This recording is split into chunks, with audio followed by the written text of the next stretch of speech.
Self-Child Advocacy, Catholic Archdiocese of Kumasi, we have declared this week Human Trafficking Awareness and Prayer Week.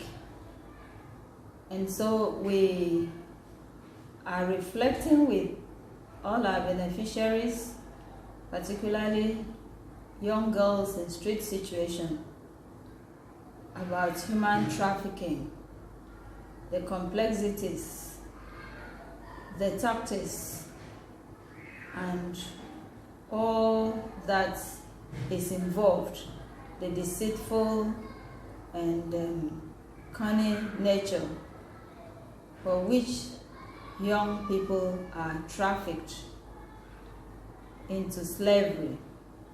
And today particularly we are reflecting on the theme which Pope Francis has spoken on, the theme chosen by the Talitha Kum International Network to mark this year's International Day of Prayer and Awareness Creation Against Human Trafficking.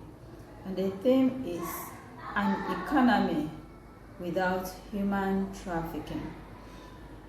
And I am reflecting on an economy without human trafficking. What would it look like to have an economy without human trafficking?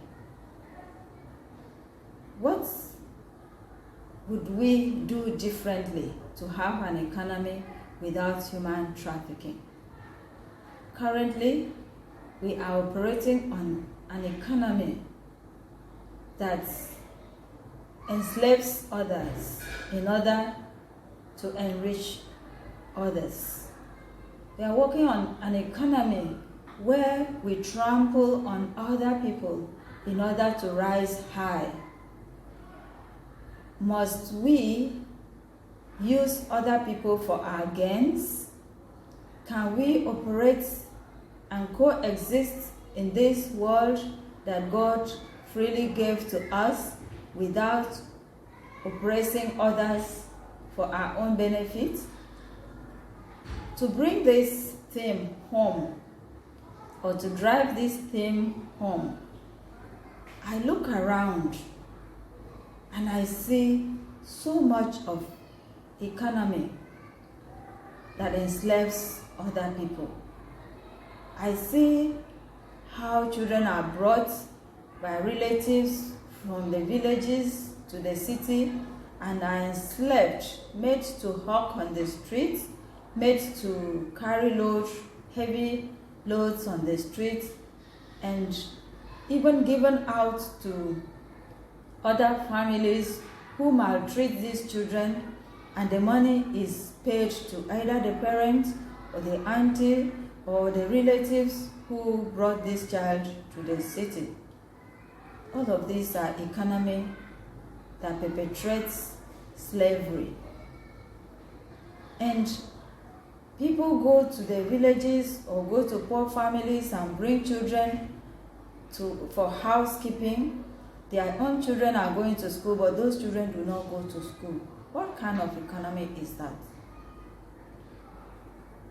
People in the same workplaces think that in order to get promotions, you have to trample on a colleague, you have to step on someone else's dignity, you have to blackmail someone else.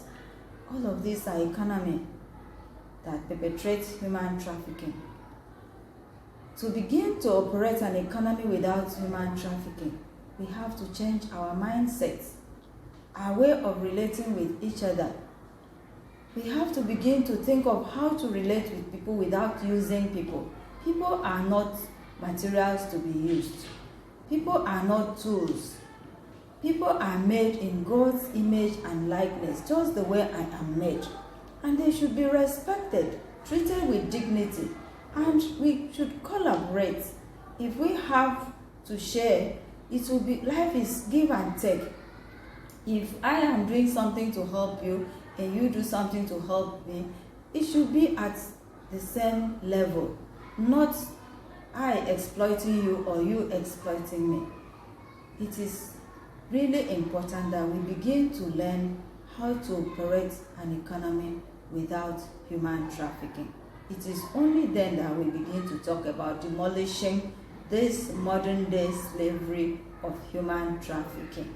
And the time is now. And every one of us actually has been operating an economy with human trafficking, with human slavery. It's now time to start reflecting on how to change this narrative. I, Sister Olivia Omon, the daughter of Charity of St. Vincent de Paul, the director of Self-Child Advocacy, Catholic Archdiocese of Kumasi, commits to end human trafficking.